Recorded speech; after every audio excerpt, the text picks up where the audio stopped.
एक तरफ हम IMF की बात कर रहे थे तो बजट में IMF ने टैक्स हदफ 12,900 अरब रुपए मुकर्रर करने का मुतालबा कर दिया है। अब इस तमाम सूरत हाल में सवाल ये है कि अगर कायमा कमेटी तश्कील दिए बगैर बजट पेश कर दिया जाता है तो इसकी शफाफियत क्या होगी और आने वाले बजट में आवाम के लिए सिर्फ टैक्सेस होंगे या खुशखबरियाँ भी होंगी।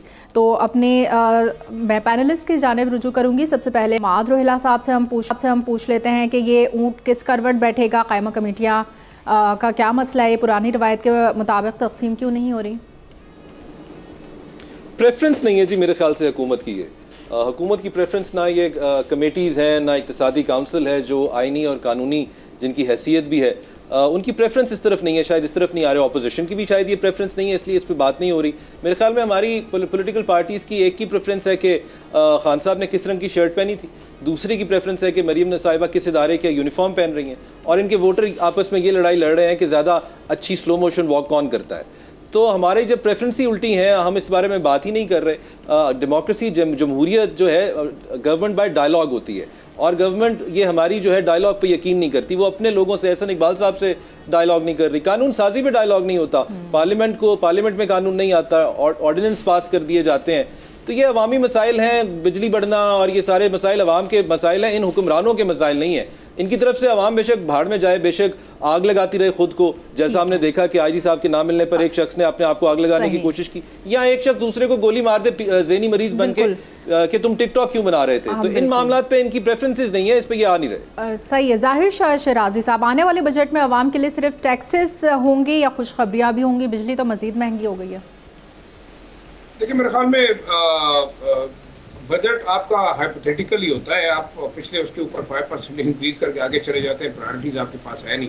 दूसरी बात ये कि जब आपका बजट ही तमाम स्पेकुलेशंस के ऊपर आएगा कि IMF से इतने पैसे आएंगे तो हम इसमें लगाएंगे, वर्ल्ड बैंक से इतने आएंगे तो हम इसमें लगाएंगे, चाइना हमें इतने देगा तो हम यहाँ लगा लेंगे, और हमारे पास $300 बिलियन अगर सऊदी अरेबिया देगा तो हम फलां काम करेंगे।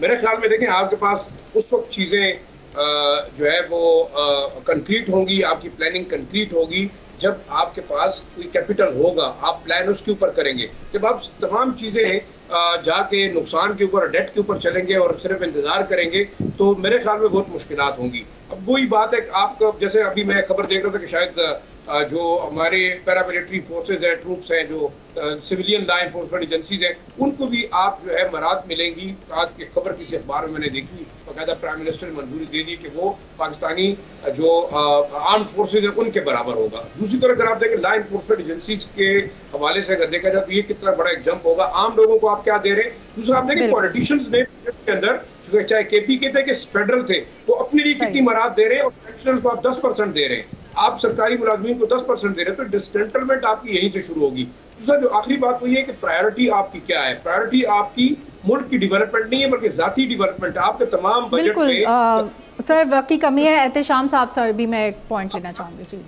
जी आखिरी बात, आपका जो बजट है वो आपका तकरीबन 57 से 60% आपके नॉन डेवलपमेंट तनख्वाहों के ऊपर और मराहत के ऊपर खर्च होता है। तो आप प्लान क्या कर रहे हैं? मेरे ख्याल में तो कोई ऐसी प्लानिंग है नहीं। कोई ऐसी प्लानिंग नहीं है। एहतेशाम साहब, कोई प्लानिंग तो है नहीं हमारे पास। देखिए बात है कि जिस तरह IMF का दबाव है, बल्कि ये तो बड़ा वाज़े तौर पे कहा रहा है कि हमने तो अपनी इकोनॉमिक पॉलिसीज़ को आउटसोर्स कर दिया है IMF के पास, और जिस तरीके से लेटर ऑफ इंटेंट भी और फाइनेंशियल इंस्ट्रूमेंट भी सारे के सारे जो पॉलिसी वाले हैं वो तैयार होकर उधर से आएंगे, हमने सिर्फ साइन करके देना है। तो हमारे लिए तो बहुत मुश्किल है, फॉल बैक करने के लिए कोई क्वेश्चन नहीं है।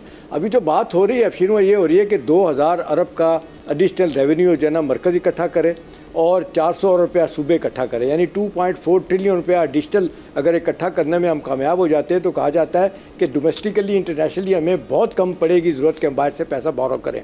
अब ये कितनी कामयाबी के साथ होता है, क्या नहीं हो सकता, ये एक अहम सवाल है।